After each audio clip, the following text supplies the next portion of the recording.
Here's how you can create and manage highlights on Instagram.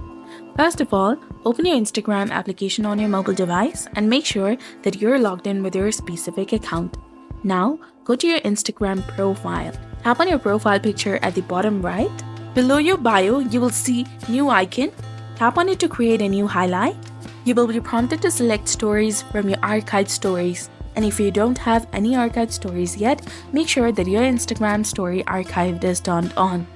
Then tap on the story you want to add to the highlight. You can also select multiple stories if you like.